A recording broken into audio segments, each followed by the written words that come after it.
সুস্বাগতম আমার সুপ্রিয় বন্ধুরা, সবাইকে আমার ভালোবাসা এবং শ্রদ্ধা জানিয়ে আজকের ভিডিও শুরু করছি। প্রচুর বন্ধুদের অনুরোধ এসে ক্লাস ডি নিয়ে একটা ক্লাস হোক, তো টাইম পাই না বন্ধুরা, যাকে কথা না বাড়িয়ে ভিডিও করি। আগে বলে এই ক্যামেরা দেখাচ্ছি, কারণ এই ক্যামেরাও আমি সারাই, অত্যন্ত জটিল কাজ করি চিপ লেভেলের। কারণ কি, এইসব ক্যামেরাগুলো করতে গেলে প্রচুর ধৈর্য। এর ভিডিও করি না কারণ কেউ দেখার নেই, কারণ এই একটা ভিডিও করতে গেলে 6 থেকে 8 ঘন্টার একটা ভিডিও হবে। আমি যদি পার্টলিও দেখাই, ধরুন 6টা এপিসোড করলাম, তো 6টা এপিসোডে 6 ঘন্টা হলো, 1 ঘন্টা থোড়ি এই ভিডিও লোকে দেখতে চায় না। ওই চকমকে মার্কেট থেকে ক্যাবিনেট নিয়ে এসে, কিট নিয়ে এসে ক্যাবিনেট দিয়ে 200 ওয়াট 500 ওয়াট 600 ওয়াট তাদের ভিডিওই দেখবে তারা। আর কি বলবো, যা গিয়ে মূল কথা ফিরে আসছি বন্ধুরা। ক্লাস ডি অ্যাম্পলিফায়ারটা কি অ্যাকচুয়ালি? ক্লাস ডি আমরা যেরকম এসএমপিএস ইউজ করি না, switch mode power supply, like ধরুন এরকম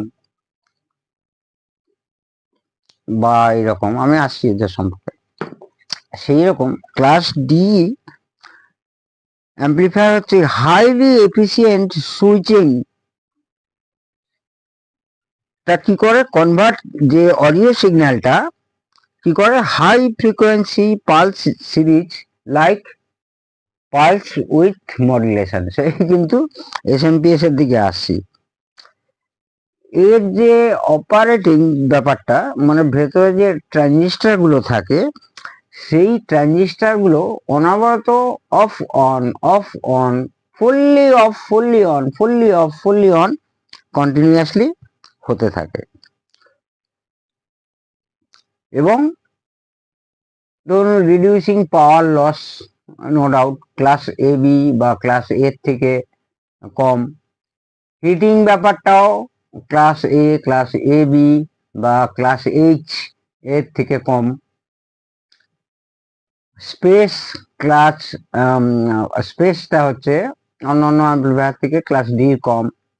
প্যাসিভ কম্পোনেন্টস অন্যান্য অ্যাম্পলিফায়ারের থেকে, মানে অন্যান্য ক্লাস থেকে ক্লাস ডি প্যাসিভ কম্পোনেন্টস কম।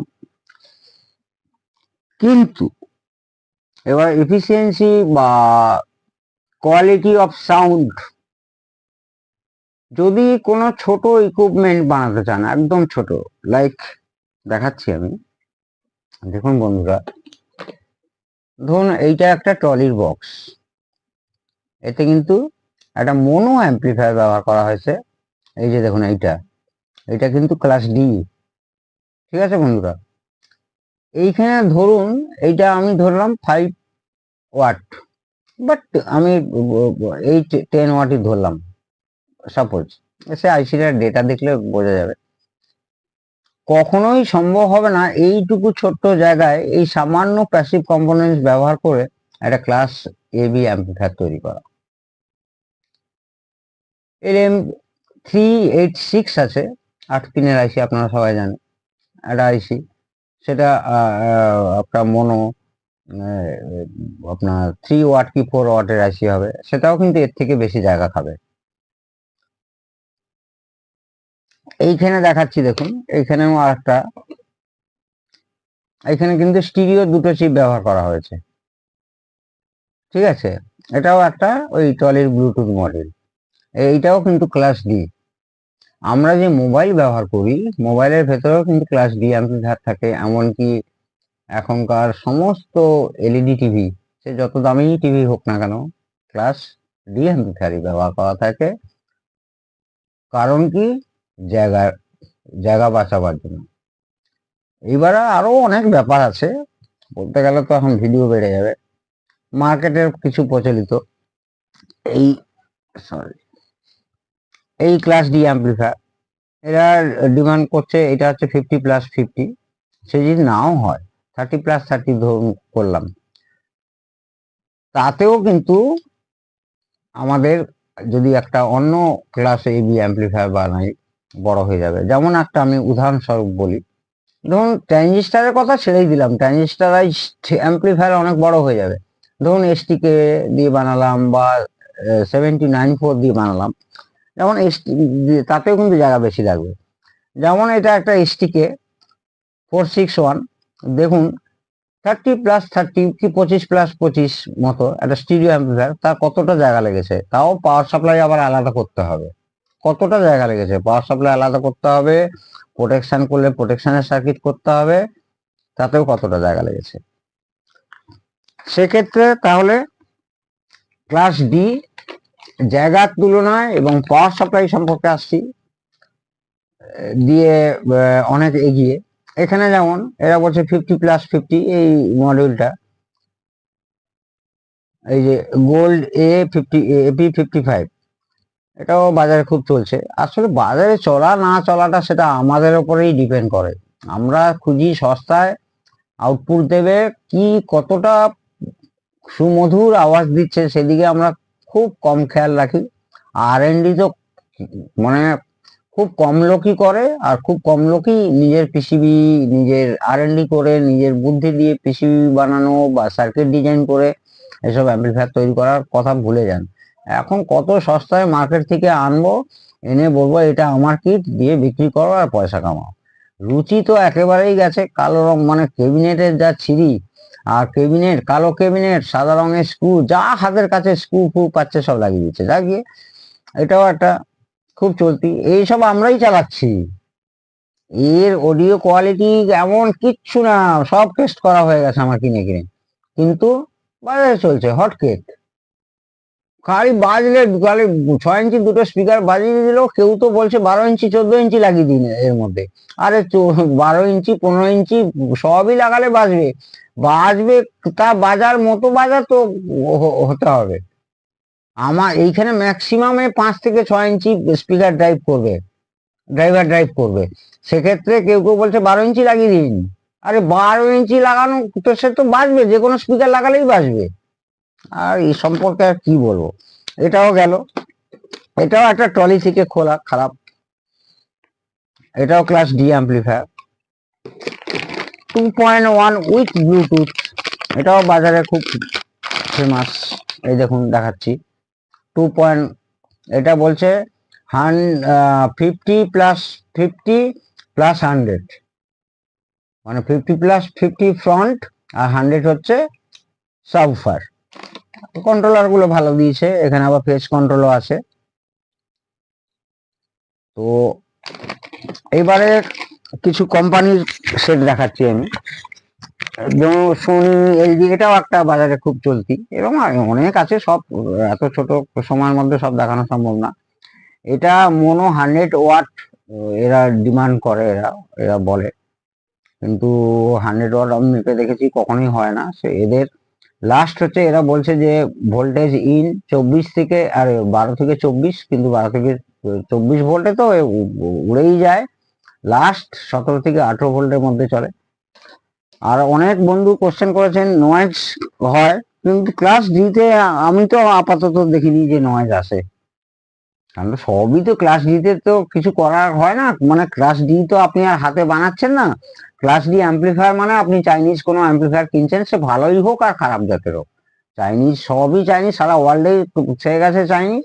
সে আপনি এলজির একটা মাদারবোর্ড দেখাচ্ছি, এটা হচ্ছে 5.1, এই যে এটাও চাইনিজ বোর্ড, আবার এগুলোও চাইনিজ বোর্ড, এইগুলোও চাইনিজ বোর্ড। তো সেক্ষেত্রে একটা জিনিস এখানে এসছি যখন বলে দিচ্ছি, এইগুলো কিন্তু ক্যাপাসিটার, আর এই যেগুলো দেখছেন ক্যাপাসিটারের মতো দেখতে, এইগুলো কিন্তু সব ইন্ডাক্টর আছে। এই যে দেখুন একটা আমি খাপ খুলেছি, খাপ খুলে এই যে ক্যাপাসিটারের মতো দেখতে, কিন্তু এগুলো ক্যাপাসিটার না, এইগুলো ক্যাপাসিটার। এই যে দেখুন, এই যে দেখুন বন্ধুরা। তো এবারে খুব শর্টে বলছি যে এর সাধারণত বাজারে যেসব ক্লাস ডি অ্যাম্পলিফায়ার পাওয়া যায়, তার কিন্তু সিগন্যালটা, অর্থাৎ ইনপুট সিগন্যাল যেটা হয়, যেমন ধরুন এইখানে এই যে ইনপুট সিগন্যাল, এইটা ইনপুট সিগন্যাল, এই ইনপুট সিগন্যালটা কিন্তু আমরা অ্যানালগ পাই। মানে এই ইনপুট সিগন্যাল থেকে আমরা বেস টেবিলেও ব্যবহার করে আমরা কোনো ব্লুটুথ মডিউল ব্যবহার করতে পারি, যে কোনো মডিউল অক্স হিসাবে ব্যবহার করতে পারি। কিন্তু এই টাইপের কোম্পানিরা যে টাইপ সোনি টোনি এসব আছে, এই টাইপের যে ক্লাস ডি অ্যাম্পলিফায়ার আছে, ওরা যদি একই আইসি ধরুন ইউজ করলো, ওরা কিন্তু সঙ্গে সঙ্গে প্রসেসর ইউজ করে। এই দেখুন এই বোর্ডটা দেখাচ্ছি, এই দেখুন প্রসেসর ইউজ করেছে। প্রসেসর ইউজ করলো, অডিও প্রসেসর, তারপরে ইউজ করার পরে টোটাল জিনিসটাকে ডিজিটাল করে। ডিজিটাল করার পরে কিন্তু আমরা লাস্ট রেজাল্ট পাই, আউটপুট পাই। ঠিক আছে, তো সাধারণত দেখা যায় যে ক্লাস ডি রিপেয়ারিং এর ক্ষেত্রে 80% ধরুন না হওয়ার চান্স ক্লাস ডির ক্ষেত্রে। কিন্তু সেক্ষেত্রে ক্লাস এবি বা ট্রানজিস্টরাইজ অ্যাম্পলিফায়ার বা এসটিকে অ্যাম্পলিফায়ার অনায়াসে আপনার রিপেয়ারেবল। পাওয়ার সাপ্লাই সম্পর্কে বলছি। একটা ধরুন এই ধরনের একটা, ধরুন এই অ্যাম্পলিফায়ারটা 50-50-100 এই ধরনের যদি ট্রানজিস্টরাইজড অ্যাম্পলিফায়ার বানাই বা এসটিকে ফেসটিকে সব দিয়ে আইসি দিয়ে বানালাম, তাহলে কিন্তু পাওয়ার সাপ্লাই আমাকে ট্রান্সফর্মার দিয়ে করতে হবে, বড় হবে। আর সাধারণত সেক্ষেত্রে খুব ভালো হয় ক্লাস ডির ক্ষেত্রে এসএমপিএস ইউজ করা, কারণ এ নিজেই হচ্ছে পালস উইথ মডুলেশন, এর হচ্ছে ইনপুট সিগন্যাল। তাহলে আমি যদি পাওয়ার সাপ্লাইটা একদম পিওর ডিসি করি, সেক্ষেত্রে এই ধরনের খুব উঁচু মানের এসএমপিএস ব্যবহার করি, তাহলে কিন্তু কোনো গেন মানে লস হবে না।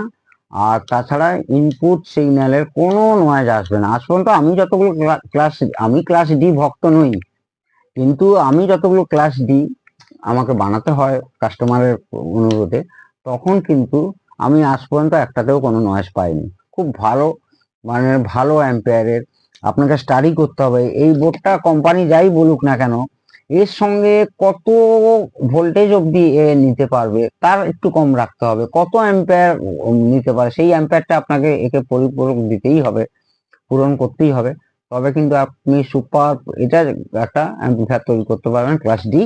এইটা যেমন ইনবিল্ট প্রি অ্যাম্পলিফায়ার আছে, আবার এইটা ইনবিল্ট প্রি অ্যাম্পলিফায়ার বা বলুন বা টোন কন্ট্রোল বলুন নেই। সেক্ষেত্রে আপনাকে কিন্তু ভালো টোন কন্ট্রোল বানাতে হবে। এমনিতেই ক্লাস ডি বেশ ঘেঁষা, মানে বেশ লো লো ফ্রিকোয়েন্সিটা একটু বেশি আসে। সেক্ষেত্রে আপনাকে কিন্তু খুব হাইফাই মানে মানে বেশি বেশি টিবিল আছে এইরকম ধরনের বেশ টিবিল যদি ইউজ করেন, তাতে কিন্তু নয়েজ আসতে পারে এবং রেজাল্ট আউটপুট খুব একটা ভালো পাবেন না। খুব সিম্পল ক্লাস ডির জন্য যদি মানে এ করেন বেশ টিবিল সার্কিট বানান, তাতে রেজাল্ট ভালো পাবেন। আর সবচেয়ে বড় কথা, যদি র ইনপুট নেন, এইখান থেকে ধরুন ইনপুটটা আমি র ইনপুট নিয়ে নিলাম, এই যে ইনপুট আছে এলআর, ইনপুটটা রটা নিলাম, দেখবেন র নিয়ে যদি প্যাসিভ কম্পোনেন্টস দিয়ে উইদাউট এনি সেমিকন্ডাক্টর, তাহলে কিন্তু রেজাল্ট আরো বেশি ভালো পাবেন। দেখবেন আমার এই নিয়ে প্রচুর ভিডিও আছে এই বেস টেবিল নিয়ে, মানে প্যাসিভ অ্যাক্টিভ বেস টেবিল এবং প্যাসিভ বেস টেবিল নিয়ে। সেই সব ভিডিও দেখলে বা যারা নতুন দেখছেন সাবস্ক্রাইব করুন এবং নোটিফিকেশনটা অন রাখলেই আপনারা এই সব প্রচুর ভিডিও আছে যার থেকে কিছু না কিছু আপনারা পাবেন আপনাদের জ্ঞান ভান্ডারে স্টোর করার জন্য। তো এখন ছেড়ে গেছে এই মার্কেটে, এক হচ্ছে সস্তা, দুই হচ্ছে ছোট একটা, একদম ছোট একটা পাওয়ার সাপ্লাই নিয়ে আসলো। এর থেকেও ছোট পাওয়ার সাপ্লাই পাওয়া যায়, এই মুহূর্তে আমার কাছে হাতের কাছে নেই, কই গেল এসএমপিএসটা, হ্যাঁ এর থেকেও আরো ছোট পাওয়ার সাপ্লাই দিয়ে চালিয়ে দিল। এই কিট নিয়ে স্টাডি করলো না বা এই কিট নিয়ে স্টাডি করলো না, তখন তারা কি হবে, তারা ভাববে যে ক্লাস ডির আউটপুট ভালো না, গেইন কন্ট্রোল ঠিক নেই, নয়েজ লেস হয় না, মানে নয়েজ চলে আসে ইত্যাদিতে তারা ভুগবেন। তো এবারে আসছি এই কস্টিং এর জন্য, আর একদম রেডিমেড অ্যাম্পলিফায়ার পেয়ে যাচ্ছে, তো সেক্ষেত্রে ইউজটা অনেক বেশি হয়। যেমন এই ধরনের অ্যাম্পলিফায়ার আপনি কেউ 2.1 চাইলো, একটা ছোট্ট ক্যাবিনেটের মধ্যে একে ভরে দিলেন, আপনাকে কিচ্ছু করতে হলো না, শুধু স্পিকার কানেকশন করলেন আর এখানে পাওয়ার সাপ্লাই দিয়ে দিলেন, এখানে পাওয়ার সাপ্লাই দিলেন এখানটায়, বাস আপনার রেডি হয়ে গেল। এর জন্যই বেশি চলতি, কারণ আমরা কুড়ে আমরা তো প্রত্যেকেই লেজি না। এবারে আসি, ক্লাস এ বি ভালো না ক্লাস ডি ভালো? অবশ্যই ক্লাস এ বি ভালো। যারা সাউন্ড লাভার তাদের জন্যই বলছি।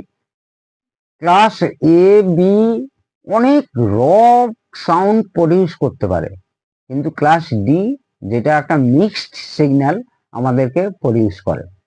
ঠিক আছে, এবারে আসছি পাওয়ার সাপ্লাই নিয়ে। পাওয়ার সাপ্লাই ক্লাস ডিতে অবশ্যই এসএমপিএস ব্যবহার করা ভালো।